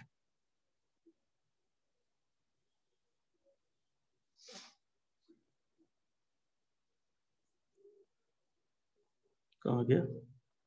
यस,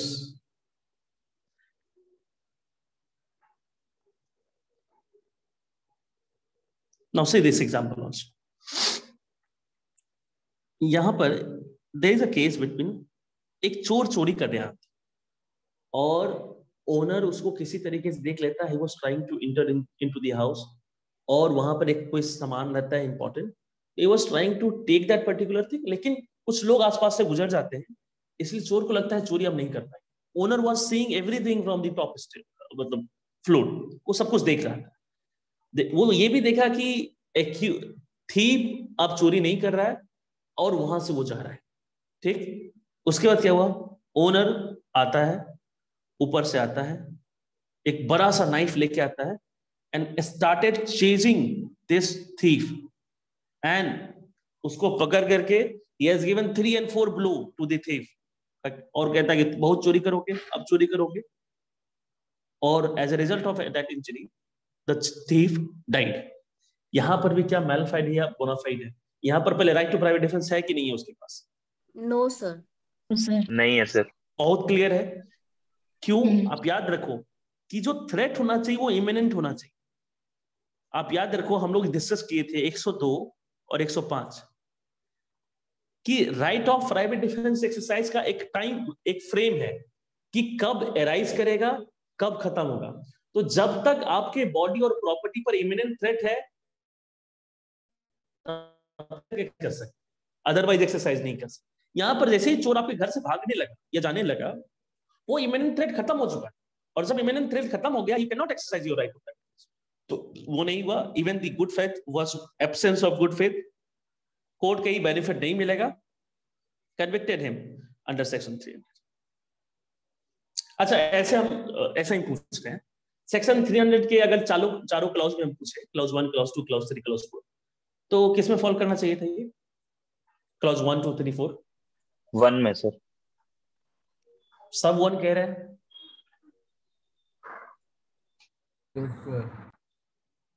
यस,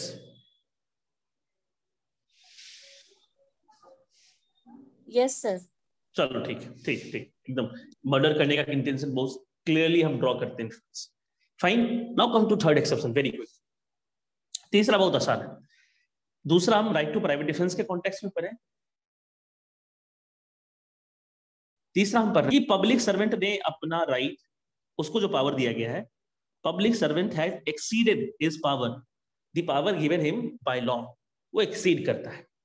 ठीक है, तो सिर्फ एक्सीड नहीं कर रहा है, यहाँ पर दो चीजें हैं। यहाँ पर बेनिफिट पब्लिक सर्वेंट को दिया हुआ है, पब्लिक सर्वेंट, और दूसरा उन लोगों को भी, person working under the direction of public servant, इन दोनों को बेनिफिट दिया हुआ है। अब बेनिफिट क्या है? बस यहां ये कह रहा है कि जो पावर दिया उस पावर को आप एक्सीड कर रहे हैं। और ये ध्यान रखना है, एक्सीड तो कर रहे हो, एक्सीड जानबूझ के नहीं कर रहे हो, गुड फेथ में कर रहे हो, without any ill will, without any malafide intention. कोई ऐसा नहीं है जानबूझ के कर रहे हो, विद इंटेंशन कर रहे हो, डिजायर के साथ, in good faith, without any ill will, और कोई मैलिस नहीं है आप जो एक्ट कर रहे हो। इसका जो फेमस केस है, the famous case is Dakhi Singh versus state of UP 1955। इसमें क्या हुआ? ये पुलिस ऑफिसर इस एक्यूज पर्सन को गिरफ्तार किया under allegation of 379, that is theft, चोरी का एलिगेशन था इसमें। उसको ट्रेन से उतारा और उतार करके ले ही जा रहा था कि सडनली किसी तरीके से वो पुलिस से हाथ छुड़ाता है और रनिंग ट्रेन में किसी तरह चला जाता है। तो पुलिस ऑफिसर को लगता है अब तो ये चला जाएगा। पुलिस ऑफिसर वो भी चढ़ता है ट्रेन में। Police officer started following this accused, पीछा कर रहा है, ये पीछे दौड़, ये आगे दौड़ रहा है, ये पीछे दौड़ रहा है। करते करते पुलिस को लगा कि नहीं अब तो ये भाग जाएगा।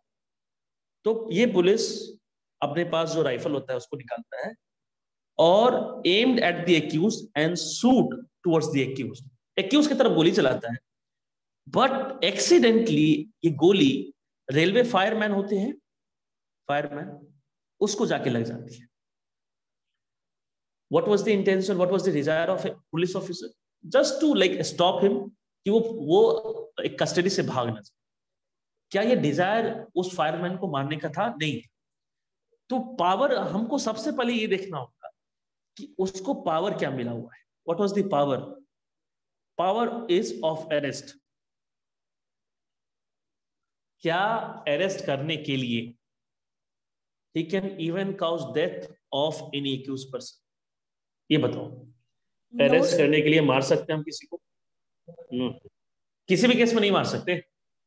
एक्सेप्शनल केसेस हैं where the offenses of grievous normal नहीं मार सकते, बट नॉर्मली नहीं मार एक्सेप्शन में कर सकते हैं। ये एक्सेप्शन कौन कौन से हैं? So death or life imprisonment से अगर, यस, वेरी गुड। 46 क्लॉज 3 याद होगा आप लोगों को सीआरपी, जो एकदम क्लियरली लिखता है कि under no circumstances but under this circumstances, कोई भी पुलिस ऑफिसर अरेस्ट करने के लिए किसी की डेथ नहीं कर सकता। यानी police officer can not cause death और can not cause death, normal सर्कम में नहीं कर सकता। कब कर सकता है? जब उस एक्यूज के अगेंस्ट एलिगेशन हो, किसका? लाइफ इंप्रिजनमेंट का और डेथ पेनल्टी का। अगर इन ऑफेंसेस का एलिगेशन हो तभी वो कर सकता है। यहाँ एलिगेशन क्या था? The allegation was of 379 also. हमको देखना होगा कि पावर उसको मिला नहीं था, लेकिन उसने पावर एक्सीड किया। एक्सीड किया, वेरी गुड। क्या ये एक्ट गुड फेथ में था? क्या आपको मैलिफाइड इंटेंशन दिख रहा है इसमें? Do you think malafide intention? कोई मैलिस दिख रहा है पुलिस ऑफिसर की साइड से? No, sir. No, sir. He was trying to apprehend him. He was trying to take him into the custody. तो कोई मालिस नहीं दिख रहा है। अगर वही पुलिस ऑफिसर उसके बगल में पुलिस मतलब उसके कस्टडी में ही है, जैसे लोग इनकाउंटर करते हैं, पुलिस ऑफिसर इनकाउंटर करते हैं, ले जा रहे हैं और ले जा करके गोली मार देता है, वहां गुड फेथ नहीं होगा। और गुड फेथ नहीं होगा तो वहां तो ऑलरेडी पावर एक्सीड कर रहा है वो, वहां पर सिर्फ इसके लिए ही नहीं होगा। देखो अंतर है इसमें, इस वाले केस में और इनकाउंटर वाले केस में। सिंपल इनकाउंटर कर देता है, ऑल्दो उसके अगेंस्ट एलिगेशन है, लेकिन किसी भी सर्कमस्टांसेस में पुलिस को ये पावर दिया ही नहीं किया है। इनकाउंटर वाले केस में सिंपली ये नहीं लगेगा, क्योंकि वो गुड फेथ में नहीं है, वो बैड फेथ में है, मैलिफाइड इंटेंशन के साथ, उस पर मर्डर के चार्जेस लग सकते हैं। Getting it? तो ऐसे केस है जहां पब्लिक सर्वेंट और person acting under public servant, वो लोग जो पावर लॉ के थ्रू दिया गया है, अगर उसको एक्सीड करके किसी की डेथ करते हैं और डेथ उन्होंने गुड फेथ में किया हो, then that persons या those police officer, public servant or any person protected under section 300 exception 3, उसमें उनको बेनिफिट मिल जाएगा और पनिशमेंट मर्डर जैसा नहीं मिलेगा। ठीक, now come to quickly exception 5। Exception 5 पर आते हैं। 5 क्या कहता है? एक्सेप्शन 5 सेज कंसेंसुअल डेथ, यानी death with the consent।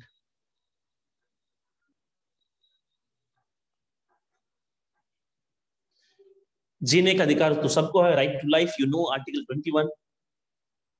It can not be deprived in normal situation. Extraordinary situation में देखते हैं तो राइट टू लाइफ सबको है। राइट टू डाई है क्या अभी तक? Have we recognise the right to die? Right to die हमने रिकॉग्नाइज किया है क्या अभी तक?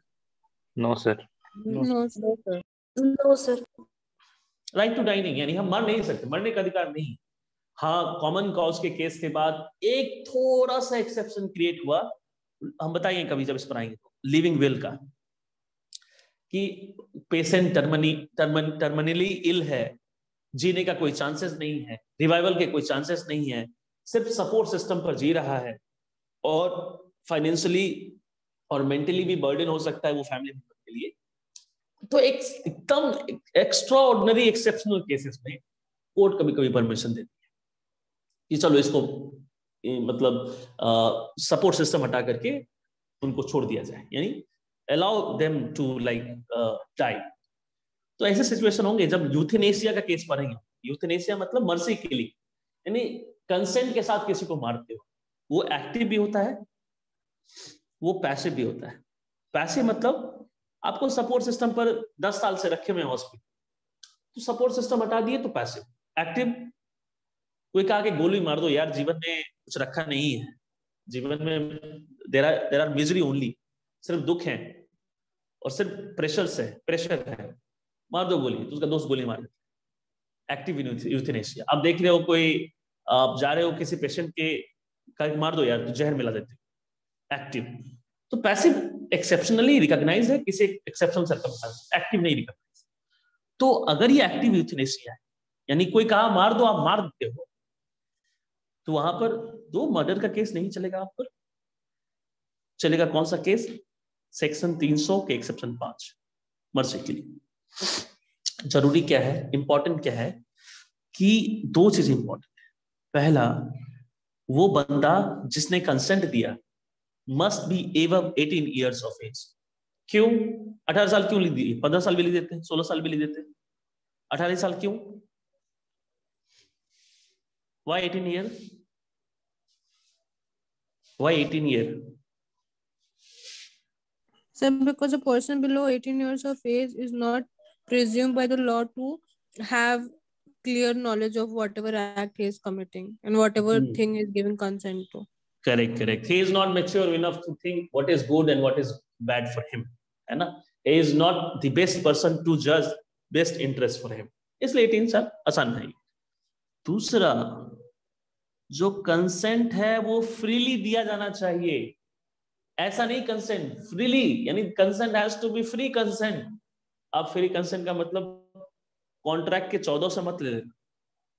ये फ्री कंसेंट कौन सा फ्री कंसेंट है IPC? Anyone? Under section 90 sir, what is Absolutely right, very good, very good. Section 90 बताता है कि कंसेंट मतलब क्या। कंसेंट, कंसेंट मतलब कह रहा है कि अगर मिसकंसेप्शन ऑफ फैक्ट के अंदर दिया गया कंसेंट, कंसेंट नहीं है। कोर्सन के अंदर कंसेंट दिया गया, कंसेंट नहीं है। आई थिंक 12 साल से कम का बच्चा कोई कंसेंट दिया है, कंसेंट नहीं। इसी तरह के बहुत सारा कहते हैं। तो कुछ भी, यानी अगर उसी कोर्सन और इन्फ्लुएंस के अंदर कंसेंट दिया है तो कंसेंट नहीं। कंसेंट कैसा होना चाहिए? कंसेंट फ्रीली होना चाहिए। समझ गए?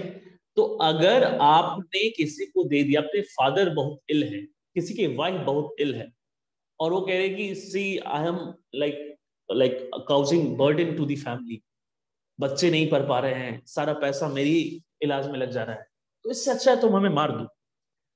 हस्बैंड चाह नहीं रहा है मारना, कह रहा है कि मार दो क्योंकि बच्चे का भविष्य खराब हो जाएगा, सारा पैसा मेरी इलाज में लग जाएगा और हम तो ऐसे भी बचने वाले। इस तरीके का, उस बिलीफ पर, उस कंसेंट पर उसको किसी को मार देता है, अपने वाइफ को मार देता है, तो वहां पर ये यानी एक्सेप्शन फाइल में पहुंच गए। दो सेलिब्रेटेड केसेस का, दोनों interesting. One interesting case is Dashrath Paswan versus state of Bihar, very interesting case. इसमें husband, this person, he failed 3 times in the matriculation and he got depressed, frustrated and see no hope in the life. उसको लगता है अब जीने का क्या मतलब, matric का एग्जाम पास नहीं कर पा रहे हैं, so frustrated that he wanted to take his life, he wanted to die.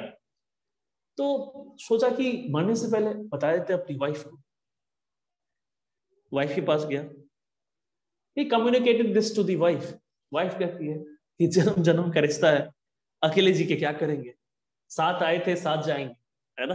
जो जो जो हम लोग ये आइडियल कॉन्सेप्ट ऑफ लाइक जो कंजुगल राइट्स का आइडियल कॉन्सेप्ट है, सात जन्मों का राइट है या 7 जन्मों का जो रिश्ता है, कहते नहीं अकेले क्या करोगे आप मर करके, कि अगर जीना है तो साथ जिएंगे, मरना है तो साथ मरेंगे। तो with this promise he said कि पहले तुम हमको मारोगे, then you should finish yourself.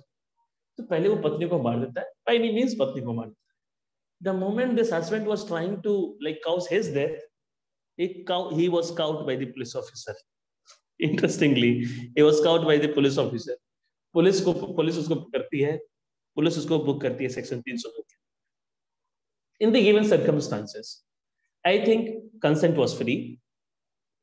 There was no influence as such, and therefore court said कि इस केस में इस दशरथ पासवान को सेक्शन 300 के एक्सेप्शन पास का बेनिफिट मिलेगा, and court has given a punishment 304 के अंदर punishment। एक और इंटरेस्टिंग केस है। अब देखो अगेन स्नेक चार्मर, सपेरा। बहुत ऐसे सपेरे होते हैं जो क्लेम करना शुरू करते हैं कि I am the star of all snake charmer. क्यों? तो कहते, वो लोग कहते हैं कि I am immune from snake poison. अब कोई भी सांप कटवा दो, कुछ नहीं होगा हम। तो this snake charmer was also claiming before the crowd कि I am immune from all kind of snake poison. कोई भी सांप दे दो, काट लिया, कुछ नहीं होगा। तो सामने वाले एक्सपेक्टेटर लगा कि नहीं बुद्धू बना रही है।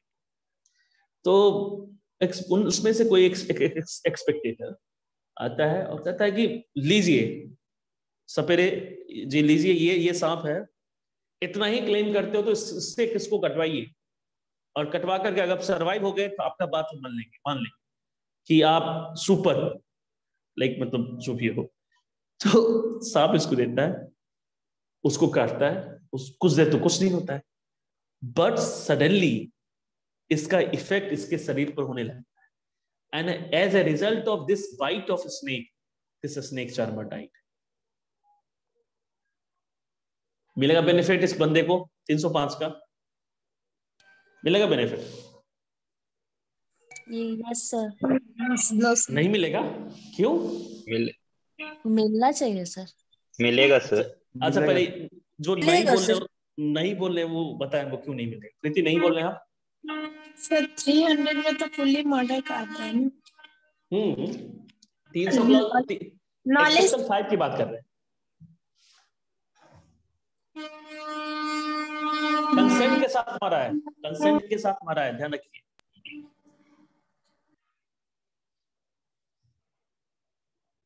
किसी को लग रहा है कि बेनिफिट नहीं मिलेगा इस एक्सपेक्टेटर को जिसने सांप दे दिया उस स्नेक चार्मर को? सब लोग कह रहे हैं मिलेगा बेनिफिट। क्लियर केस है, स्नेक चार्मर ने कंसेंट दिया, उस कंसेंट से उस बंदे ने उसको सांप दिया। वो क्लेम कर रहा था कि I am the super snake charmer and I am immune, उसको सांप के जहर का असर नहीं पड़ता है। तो बंदे ने कहा कि चलो टेस्ट कर लेते हैं, आपको दिए। उसने कंसेंट के साथ सांप लिया, कंसेंट के साथ सांप को कटवाया और वो मर गया। तो यहां पर आप डेथ तो हो रहा है, विथ नॉलेज भी हो रहा है, लेकिन यहां पर एक कंसेंट है जिसके कारण से वो केस मर्डर में फॉल नहीं करेगा और सेक्शन 300 के एक्सेप्शन 5 में फॉल। क्लियर है ये? Yes.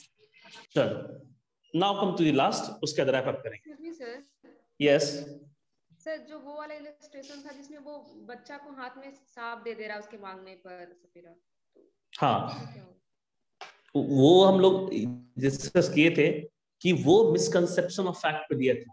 There was no consent as such. याद करो आप, जब सेक्शन 19 आई थिंक गौतम करके कुछ केस था, वो consent has to be free. यहां पर हम कहेंगे कंसेंट वाज फ्री, लेकिन वहां जो था वो कहता है कि सर, उससे पूछता है कि is this a poisonous snake?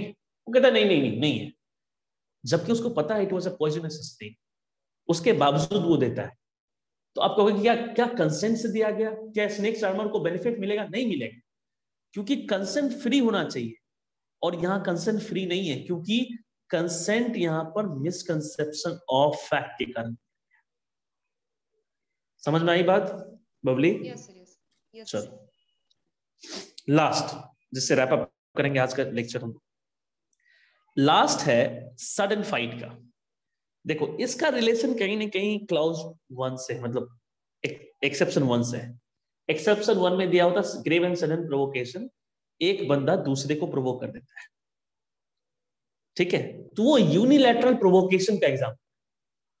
ये जो सडन फाइट हम लोग देख रहे हैं, this is example of bilateral provocation और बायलैटरल असॉल्ट। दोनों साइड से असॉल्ट हो रहा है, दोनों साइड से प्रोवोकेशन हो रहा है, and both are equally responsible for the act.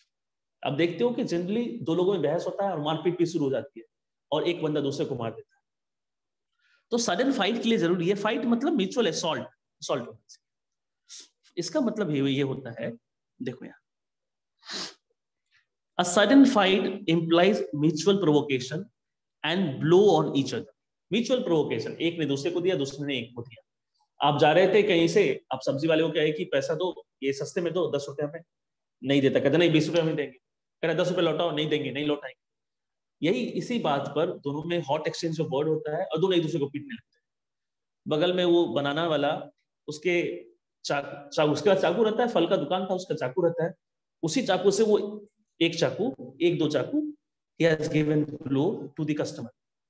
तो यहां पर देखोगे ऐसे सारे केस आएंगे जहां सडन फाइट के केस है। सडन फाइट का मतलब है कि प्रोवोकेशन दोनों साइड से है, असॉल्ट दोनों साइड से है। सडन फाइट का मतलब है there is absence of premeditation. ये प्री प्लानिंग नहीं होना चाहिए, अटेंडम होना चाहिए उसी समय, कोई प्लानिंग नहीं होना चाहिए कि प्लान कर लिए, एक बार कोई प्रोवोक किया, दोनों में लड़ाई हुई, घर चला गया वो, घर जाने के बाद एक बंदूक लेके आया, मार क्या, ऐसा नहीं किया कि सर प्रोवोकेशन के कारण किया। सडन प्रोवोकेशन, सडन लिखा हुआ है। तो सडन फाइट का मतलब है बिना लैप्स ऑफ टाइम का होना चाहिए। अगर दो लोग मारपीट करते हैं और बगल में पब्लिक आकर के छुड़ा देती है, लेट्स सपोज इन दोनों भी मारपीट होता है, पब्लिक छोड़ा देती है, ये बंदा अभी भी गर्म है, ना बदला तो लेंगे, पब्लिक के सामने ह्यूमिलेशन हो गया, ये घर गया और घर जाने के बाद बंदूक लाया, और ये बेटा फल बेच रहा था, गया और बंदूक से गोली चला। तो आप कहोगे चलो ठीक है, फाइट तो था इसमें, लेकिन फाइट क्या सडन था? नहीं, सडन नहीं था sir, there was a lapse of time, और वो बंदा he has regained his rationality और ability to think, वो रिगेन कर चुका था। और आप कहोगे कि सर ये एक्ट प्री मेडिटेशन के साथ था, यानी there was a pre planning with regard to this particular act. तो सडन फाइट म्यूचुअल होना चाहिए, म्यूचुअल प्रोवोकेशन होना चाहिए, म्यूचुअल असॉल्ट होना चाहिए दोनों साइड से, और कोई प्रेमेडिटेशन नहीं होना चाहिए। एक इंपॉर्टेंट चीज और है इसमें, ये कहता है कि ऑफेंडर बेनिफिट नहीं लेना चाहिए, मतलब offender must not have taken unfair advantage, unfair advantage. Situation का अनफेयर एडवांटेज आप लोगे तो कोर्ट कहेगी कि it is not a sudden fight. एक पर्टिकुलर केस में, ये वाला केस था Mahesh Valmiki versus state of MP. Accuse क्या करता है, विक्टिम को एक पर्टिकुलर जगह पर बुलाता है और कुछ डील करने की बात है। उस डील में क्या होता है, दोनों में बाताबाती होती है, तो मारापीटी भी हो जाती है, और ये एक्यूज क्या करता है, 3 बंदे को बुलाता है, 3 बंदे को रखा रहता है वो पहले से, और वहां से चाकू निकालता है और he has given a single blow to the victim. Court says there was a element of pre planning and this accuse has also taken undue advantage, यानी अनफेयर बेनिफिट, अनफेयर बेनिफिट अगर वो लेता है, अनड्यू एडवांटेज लेता है, ये sudden fight का नहीं होना चाहिए। तो सडन फाइट के लिए जरूरी है बिना किसी लैप्स ऑफ टाइम से दोनों पार्टी क्लियरली प्रोवोक कर रहे हैं एक दूसरे को, असॉल्ट कर रहे हैं दूसरे को, प्री मेडिटेशन प्री प्लानिंग नहीं होना चाहिए उसमें, और एक जो ऑफेंडर है उसमें उसने सिचुएशन का, यानी सिचुएशन का अनड्यू एडवांटेज नहीं लिया। अगर ये सारा केस होगा, that will be the case of sudden fight. ऐसे आप देखते हो कि आसपास में जो लड़ाई होती है जिसमें दोनों पार्टी एक दूसरे से लड़ जाते हैं, तो वहां आप इंटेंशन नहीं ड्रॉ कर सकते, क्योंकि other party has also contributed to the cause of, इसलिए एक्सेप्शन 4 को रखा। क्लियर है? तो फटाफट इसको रिकैप कर लेते हैं, then we will wrap up. कहां गया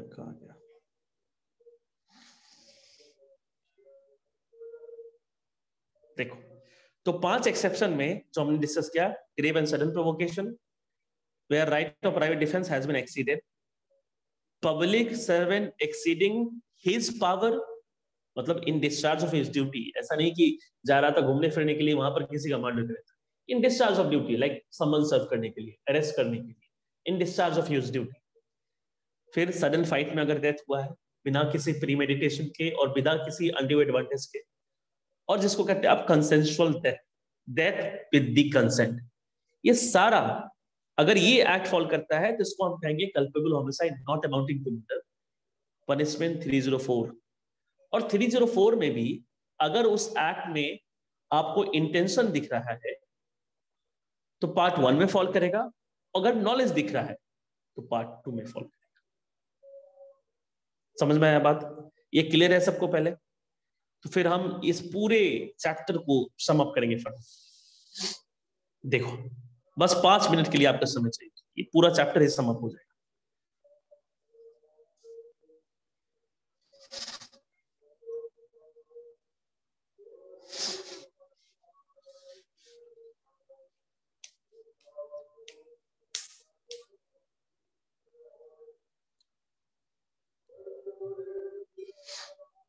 Just wait for a minute.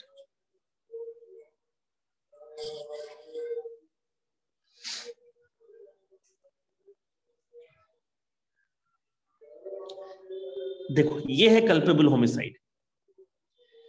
आप जानते हो कल्पेबल होमिसाइड 299 में डिफाइंड है, लेकिन कल्पेबल होमिसाइड के 2 टाइप, एक अमाउंटिंग टू मर्डर, एक नॉट अमाउंटिंग। अब हमको सेक्शन बताना, अमाउंटिंग टू मर्डर में कौन कौन से सेक्शन है?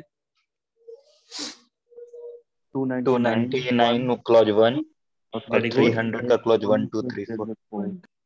Very good, 1 to 4, 299 clause 1 and 300 clause 1 to 4। अगर आपका एक्ट इसमें फॉल कर रहा है, इट इज मर्डर, यानी culpable homicide amounting to clear case of murder. और पनिशमेंट कहां जाएगा इसका? 302 302 में। Absolutely right. एकदम क्लियर है? Now come to second part, culpable homicide not amounting to murder. इसका भी 2 पार्ट है, ध्यान दीजिएगा। पहला पार्ट बताओ, first part, culpable homicide not amounting to 299 2 and 3 2 and 3, very good. यहाँ फॉल करेगा तो इसका पनिशमेंट कहाँ जाएगा? 299 क्लॉज 2 और 3 में फॉल करेगा 304। और पार्ट 1 कब जाएगा और पार्ट 2 में कब जाएगा? 304 इंटेंशन एब्सोल्युटली राइट। और दूसरा culpable homicide not amounting to murder, दूसरा पार्ट क्या होगा उसका? 300 exception all the exception of section 300, और उसके लिए पनिशमेंट कहाँ है? 304 सेम। अगर इंटेंशन के साथ है तो 304 पार्ट 1, नॉलेज के साथ है 304 पार्ट 2। सो ये सम अप कर रहे हैं हम मर्डर और कल्पेबल होमिसाइड को। कुछ केस लॉ बचे हुए हैं जहां पर R versus Govinda, R versus Punnayya जो केसेस हैं उसका एग्जांपल लेकर के एक वेन डायग्राम के थ्रू अगले क्लास में कोशिश करेंगे इसको पूरी तरीके से समझ लेने का।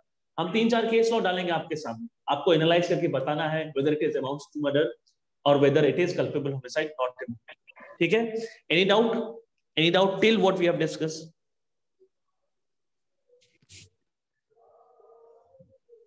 डाउट है पूछिए, नहीं है अभी नहीं है सर। ठीक है, क्वेश्चन बनाइए।